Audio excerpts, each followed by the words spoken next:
Hello everyone. So as I had discussed in the last video regarding pollution, so I hope you all had gone through that. So as much as pollution, knowing about pollution is important, so we also have to understand that conservation of the ecosystem is equally important, because if we know that it is being polluted, then it is very important so that we can conserve it for us, for the next generations, and for everyone around us. So let us start with conservation today. So conservation is basically the protection or the preservation of the natural resources that we have surrounding us. It might include the forest, the water, the land, the wildlife, everything.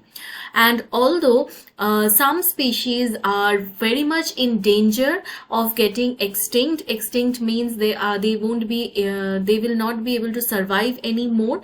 So that means that we need to be very more aware of those species and take measures to conserve those species much efficiently. And the other species, those are where the species are endangered or vulnerable, they also need to be taken care of. And the others that we should take care that those numbers, the number of other species, they should not decrease.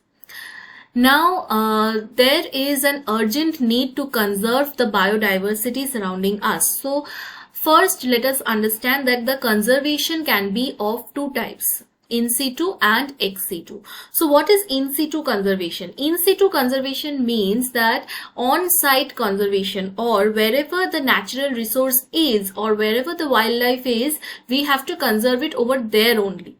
We cannot take it to some other place and conserve it over there, but we have to conserve the natural resource or the species or the plant or anything in that particular place in its own natural habitat only. Or we can defend it from its predators and poachers and everything, and we can protect it, give it protection in its own natural habitat. So this kind of conservation is known as in situ conservation, which means it is on-site conservation.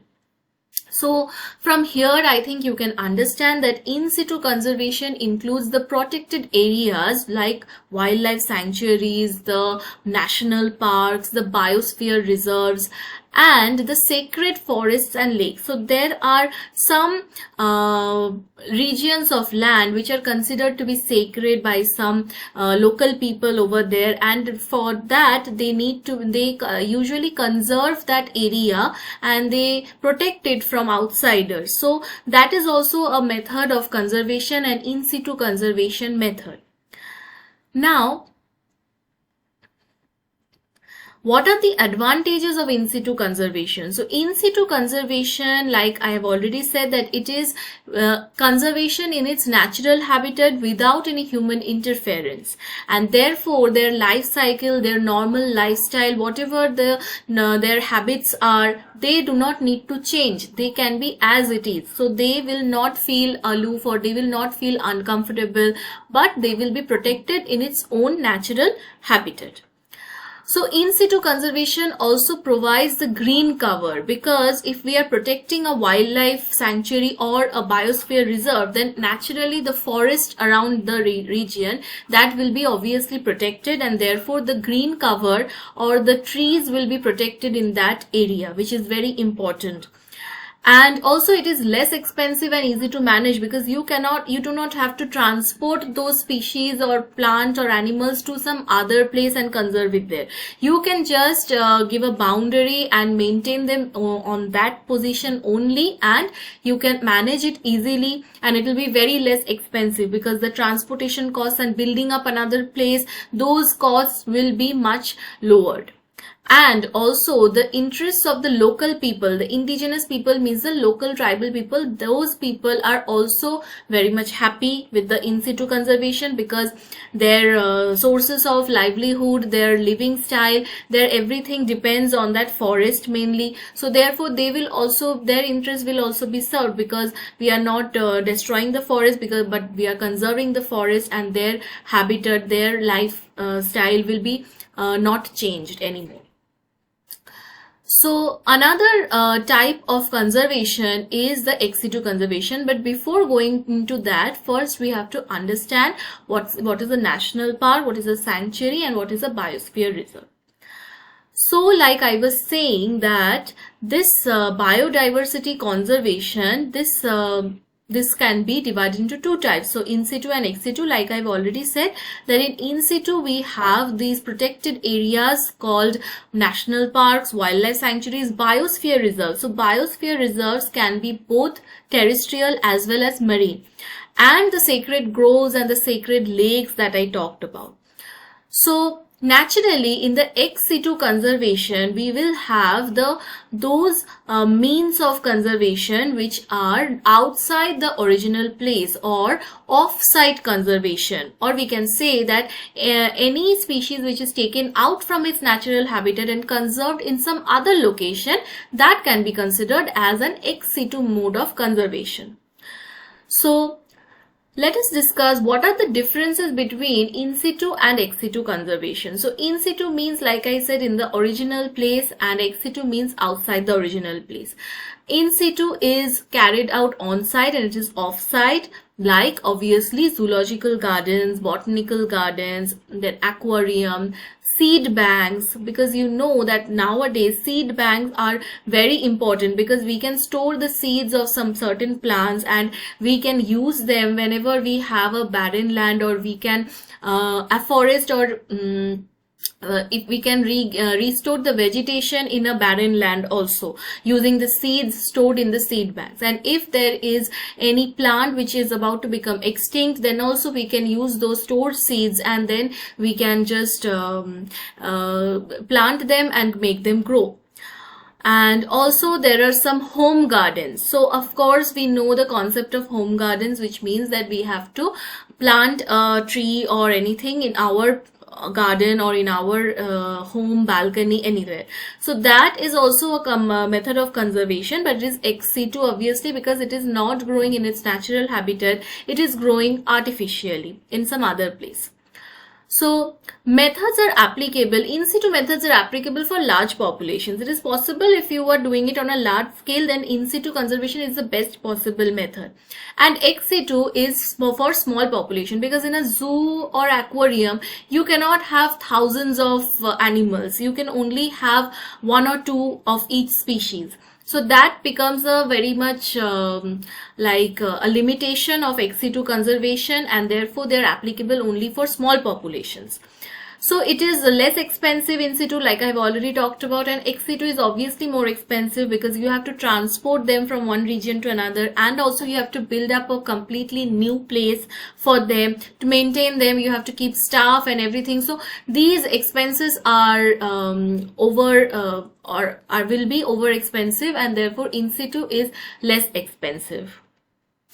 So experimental conditions are difficult to maintain here, but experimental conditions can be easily maintained in ex situ, because there you can just manipulate it. But in situ, when the organisms are living in its own habitat, it is very difficult to do some kinds of experiments and all that. And in situ conservation is less labor intensive, because you do not need much of a labor in that, and also like requires does not require much equipments. But ex situ conservation, like I was saying, if you are maintaining those organisms in some other place other than its natural habitat, then you have to give something extra. You have to maintain them in such a way that they do not feel uncomfortable. So that's why it will be labor intensive. You have to keep staff and all that to take care of those animals, and also it will require specific equipments. So in situ conservation requires a large area, and ex situ can be done in a small area also, and provided you give all these conditions, you satisfy all these conditions, then ex situ conservation requires a small area. So from here, let us move on to the major three types of in situ conservation that we know of, that is national park, wildlife sanctuary, and biosphere reserve. So they can be considered as somewhat similar, but also they are different in some respects. Like national park is a habitat for a particular wild animal species. And sanctuary is generally species oriented, like a citrus, a pitcher plant. So it can be like, we can say that the national park is for a particular animal species, but sanctuary can be of multiple species. And biosphere reserve, if you can say that it is a total ecosystem, protection of the whole ecosystem, all forms of life in the ecosystem present. So that is an overall conservation.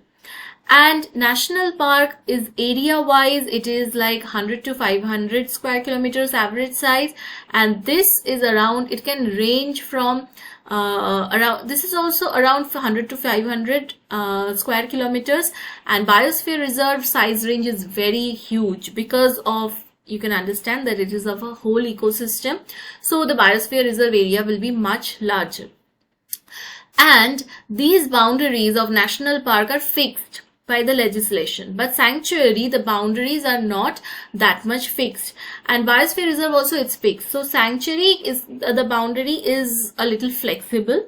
And in the buffer zone in the national park, there is no except the buffer zone, there is no biotic interference. Sanctuary also there is limited biotic interference, and biosphere reserve is same. Except the buffer zone, there is no biotic interference. Biotic interference means the interference from the people and all that, from the tourism and all that. So in the core area is very protected in these places. So they are not allowed to, outsiders are not allowed to interfere in those areas. Tourism is permissible in these two, but it is not permissible here in biosphere reserve. And the research and scientific management is lacking in both national park and sanctuary, but in biosphere reserve the research facilities are usually very much developed. So no attention is given to gene pools and conservation. So and in biosphere reserve attention is given. That means in the gene pool, the gene pool conservation is basically, you have to like maintain those species and see that their genetics is being carried on to the next generation. Those attentions are given specifically in the biosphere reserve mostly. So like I was saying, so here is a list of 9 out of the 18 biosphere reserves in India, and you can see the states in which they are located and also the animals protected mainly in those biosphere reserves. So you can go through this list and you can remember some of them. Some of them are important, like the Sundarbans, the Nilgiri Biosphere Reserve, the Shimli-Pal, Nanda Devi. These are some of the important ones. So you can remember the states in which they are and also the animals protected in there. And this is also a list. This is an updated one. This is a list of the biosphere reserves of India. So here also, according to the map, the locations are marked and with this name of the states. So total 18 biosphere reserves are there and 12 are part of the UNESCO program. So total 18 list is given over here. And if you can see here, this is a general diagram of a biosphere reserve. So this middle part is the core area. So you will see that the core area is only used for education purpose. This sign is for education and it is not used for any other things like human settlement, tourism, etc. But the buffer region, this buffer region, here biotic interference is permissible, like I already discussed. So in the buffer region, if you can see, tourism is allowed, human settlement is there, education is also going on, research is also going on, and this is monitoring. So monitoring is also occurring in the buffer zone.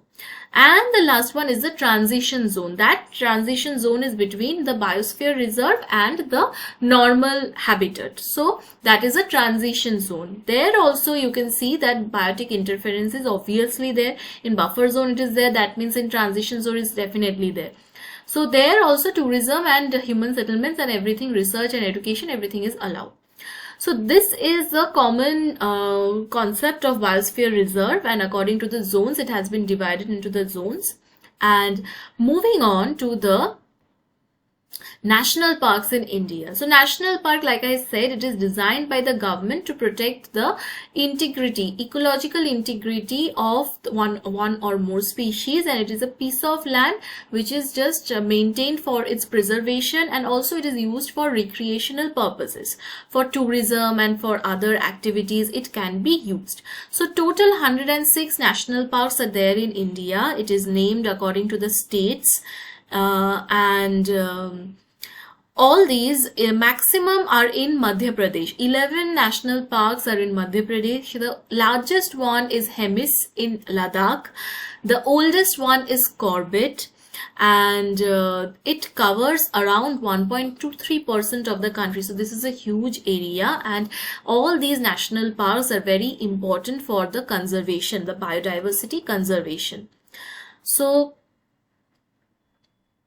here also is a list of the major national parks in India along with their location, the state, and also the important wildlife like Kaziranga, one-horned rhinoceros, you obviously know, Corbett for tiger, Sundarbans for tiger and dolphin, Gir for lion obviously, Bandipur for elephant. So these are some of the national parks, so you have to remember some of their names and the states they are located, and also the important species they are protecting. So next comes the wildlife sanctuaries. So sanctuaries, like I was talking about, it is also so it can also be defined as an area in which mainly birds, also bird sanctuary is very common. So birds and animals are protected, and they are also kept safely, and they are protected from any kind of illegal activities also, like some kind of poaching or other activities. So those kinds of things can be stopped if they are protected in these sanctuaries.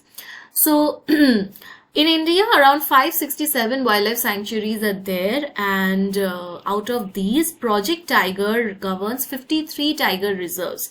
So 53 out of these 567 are tiger reserves, and the others are normal wildlife sanctuaries. So special significance given to the conservation of Bengal tiger, therefore Project Tiger was established, and hence it monitors all the tiger reserves in our country. The oldest bird sanctuary is Vedanthangal Bird Sanctuary in Chennai in Tamil Nadu state. So these are again the list of the top 10 wildlife sanctuaries of India, and it consists of all these Periyar, Bharatpur Bird Sanctuary, Annamalai, and all these wildlife sanctuaries which are, and the states in which they are located. So this is a list of that. So same thing is given here, the animal or bird that is protected, mainly the primary species, and also the state in which it is located, and the name of the national wildlife sanctuary. So next comes the ex situ conservation. Like I had already discussed, the ex situ conservation is the off-site conservation, or we can also say that it is like it is taking the species or flora or fauna from their natural habitat and relocating them to some other habitat and protecting it over there. So there are a few examples of the means or the modes of ex situ conservation. So we have the seed gene bank, the gene bank, cryopreservation, tissue culture bank, long-term captive breeding, botanical gardens, animal translocation, zoological gardens, etc. So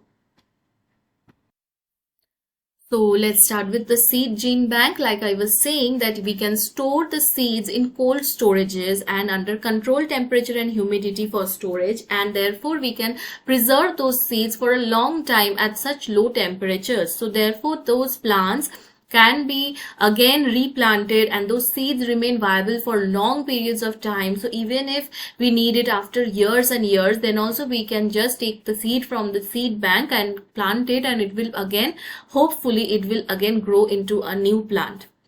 Next is the gene bank. So the gene bank is also the same kind, but it is preserving the genetic variability. So whatever genetic variations we can be observed in our natural surroundings, maybe it animals or plants, we can just store them under this controlled temperature and humidity, and it is also an art of preserving the genetic resources.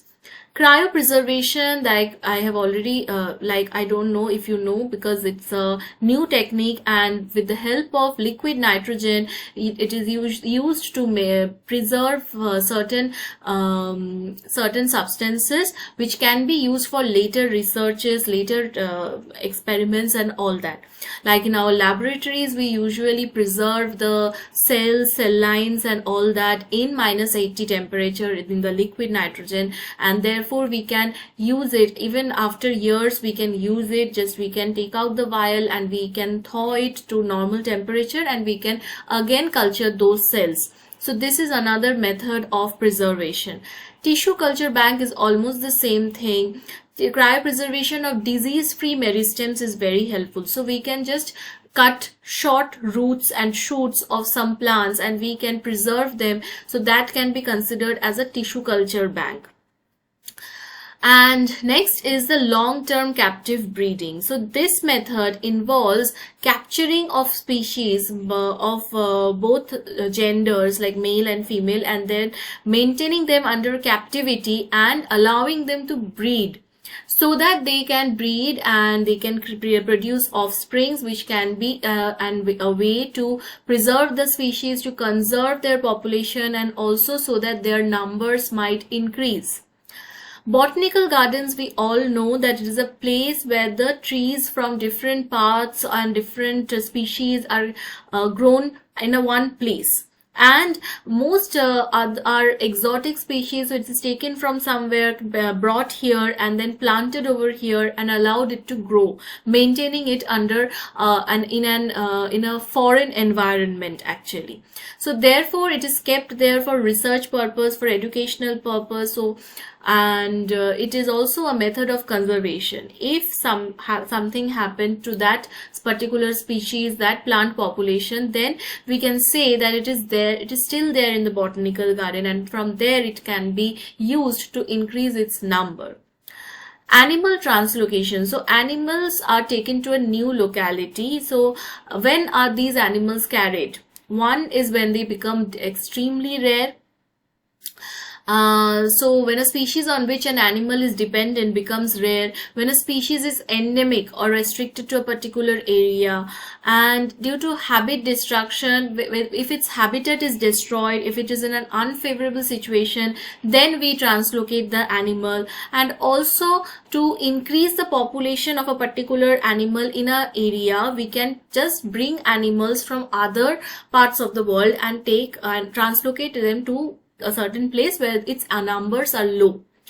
Zoological gardens, we all know what is a zoo, right? So we keep the wild animals in captivity and conserve them, and it is useful for education purposes. But this captive breeding, this captivity, these are not very good for wild animals.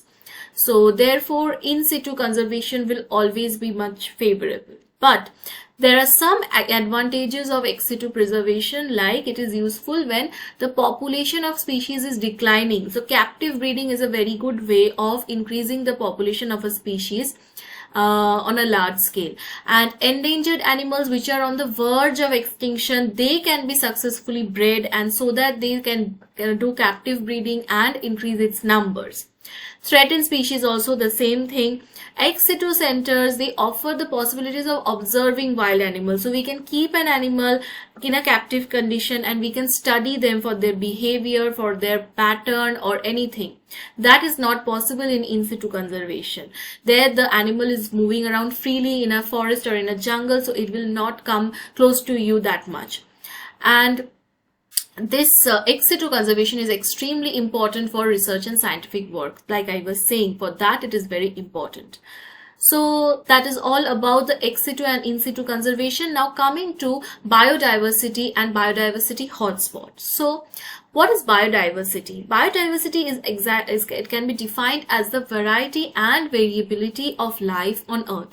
So what does these two terms mean, variety and variability? So first is the number of species. Like the variety of species in an ecosystem can be considered as a variety, of life, and the variability denotes the variability within a particular species. So in one species we can find different variations, and those variations are called variability within species. So it can be between ecosystems, between species and all that. So variety of species and the variability or the variations within a species altogether can be termed as biodiversity. So it can be present in different ecosystems. Altogether it can be called as biodiversity. So this variation can refer to genetic variation, as we already know that there can be genetic variations among the same species, or ecosystem variation. One single species can survive in different kinds of ecosystem, or species variation, the number of species within a particular area that can be different in each ecosystem.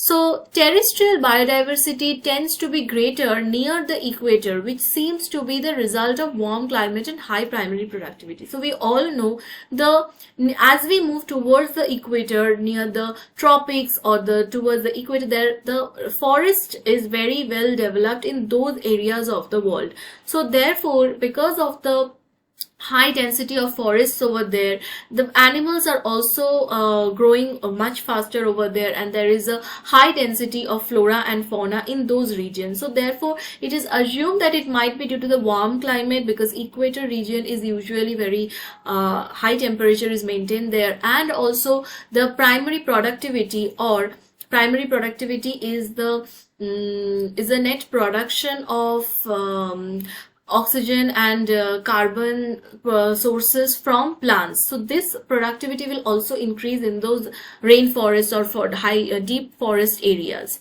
So all these that is all for biodiversity. Now this is a very important term, which is biodiversity hotspot. So what is exactly a biodiversity hotspot? It is the region, a particular geographical region in which the biodiversity is very high.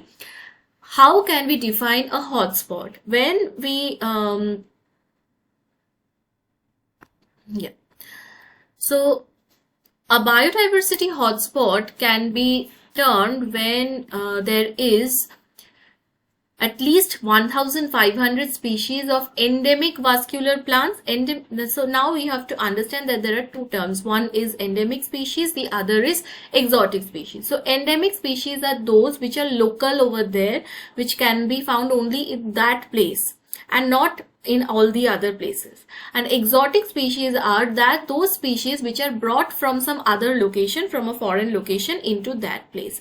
So it must have an area to be considered as a biodiversity hotspot. It must fulfill the following two criteria. One is there must be at least 1,500 species of endemic plants, and number two is it must have lost 70% of its original area. So 70% area must have gone, and it must be damaged due to some purpose, man-made or natural causes, and therefore that area needs to be considered as a biodiversity hotspot. So there, because the biodiversity of that area, the endemism is very high, and it is a threatened area, so it needs to be protected as soon as possible. So this kind of a region, geographical region, is called a biodiversity hotspot. So overall worldwide 34 hotspots have been identified, and in India mainly we consider these 4 regions as biodiversity hotspots. So starting from the Western Ghats, where the hills that run along the western edge of the western coast basically of India, those regions, and they have the deciduous forests and the rainforests, and that region has high species diversity and high level of endemism.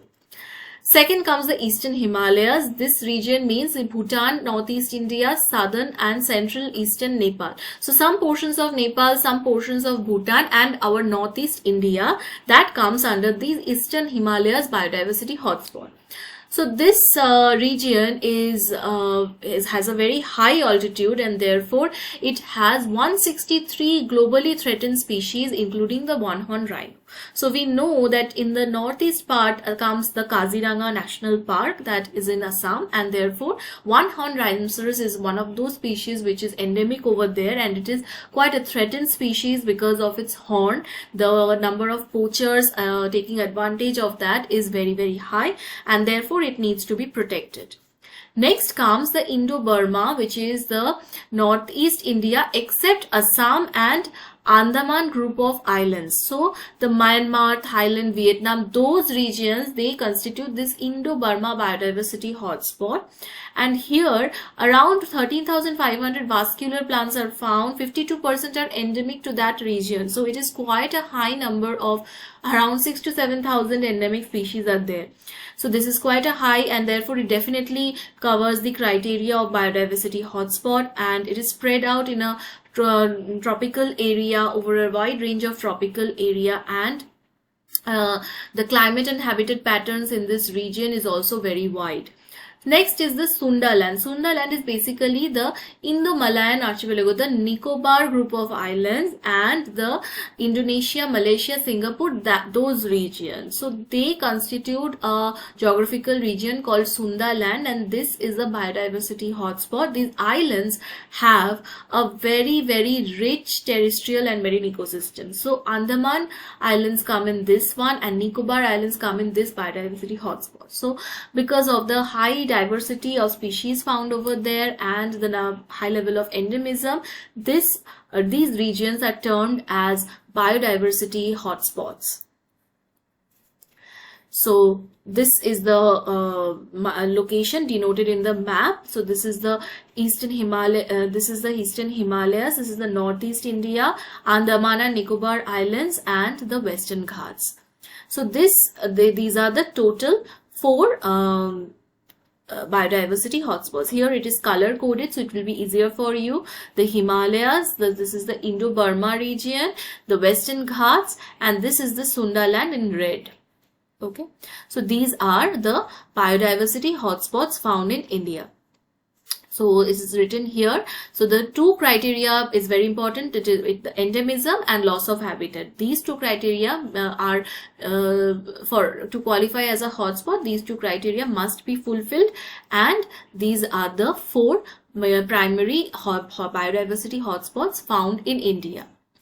So this completes our pollution and conservation chapter, and next video we will move on to Mendelian genetics. Thank you.